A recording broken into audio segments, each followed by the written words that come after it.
Assalamu alaikum. Урматтуу мекендештер. Бүгүн 9 сентябрь, саат 16:42.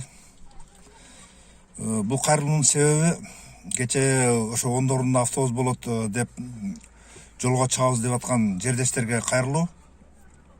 Кече мына вице-губернатор, Арымк областынын вице-губернатору биздин диаспоранын жетекчисин чакырып бир сунуш катары кайрылды, чтобы мына ондорунда деп адамдар чыгып аткан экен, ошолор жолго чыкпай турсун. 13 сентябрда жергиликтүү кеңешке, шаардык кеңешке шайлоо болот, ошого жолго чыкпай турсун деп бир сураныч катары жана приказ катары кайрылып кетти. Ошонун негизинде Москвадагы туугандар, силерден сураныч, жолго чыкпай туруңуздар. Бул деген жергиликтүү бийликтин суранычы. Ошону биз силерге жеткирип коелу дедик. Азыр мына Солилецк районунун акими менен, начальник полициясы менен, Ак Булак районунун акими, начальник полициясы менен маектешип чыктык. Ошолор айтат, сураныч, бүт жактан сурангыла, жолго чыгышпай турсун. Шайлоодон кийин гана, анан кийин шайлоону тынч өткөрүп алалы.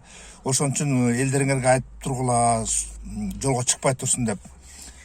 13-үндө шайлоо, Кудай буйрса. 13-үндөн кийин, анан ошо кийинки жума дүйшөмбү күндөн баштап маалымат бере баштайбыз. Ошо маалыматты тактамай сайын жолго чыкпай туруңуздар, силерден сураныч. Мисалы үчүн азыр ар бир областта өзүнүн ошо жергиликтүү кеңешине, айлык шаардык кеңештерге шайлоо болот. Самарская область, Пензенская область, Оренбургская областтарда бүт блокпостторду койдук усиленный режимде. Ошон үчүн силерден сураныч, жолго чыкпай туруңуздар. Ошондой эле Москвадагы областтык уюмдардын жетекчилерине, райондук коомдордун жетекчилерине кайрылып кетет элем. Элдерге айтып түшүндүрүп тургула. Эми чынын айтканда жергиликтүү бийлик мына 16 марттан бери биздин жарандарга болушунча жардам берип атышты. Палаткаларды куруп, автобустарды уюштуруп берип атты. Эми булар бир сураныч кылып атышат. Ошол суранычты аткарбай койсок туура болбой калат туугандар. Ошон үчүн мен силерге кайрылып кетерим. Жолго чыкпай туруңуздар.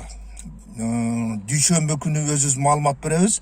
Ошого карап жолго чыгасыңар. Биз деле булардын суранычыны мындайча айтканда аткарышыбыз керек. Жергиликтүү бийлик баары жергиликтүү бийлик. Эгерде жолго чыгабыз десеңер, укпай. Просто жолдогу посттордо кыйналып каласыңар, өткөрбөйт. Анан ошол жердеги жанагы автобусту уюштурган активист балдарга мындай претензия коюшуңар мүмкүн. Жол мындай дебедиңер беле, мындай дебедиңер беле деп. Ошон үчүн мен силерге суранып кетем, жолго чыкпай туруңуздар. Жанагы ошол жердеги райондук коомдун жетекчилерине, жанагы кыргыздарга жардам берип аткан активист балдарга жолго чыкпай турсун. Ошолорду силер жеткирип коюшту суранам. Ушул менин кайрылуумду ошо тайпаларга таратып коюңуздар. Кичине сабыр кылып туруңуздар. Буйрса 13 сентябрь күнү шайлоо бүтөт. Андан кийин биз маалымат беребиз, жолго чыккыла же чыкпагыла деп. Ошого жакын просто көчөдө туруп кыйналып калбаңыздар. Азыр күн суук болуп калды. Ошон үчүн жолго чыкпай туруңуздар туугандар. Чоң рахмат көңүл бурганыңыздарга.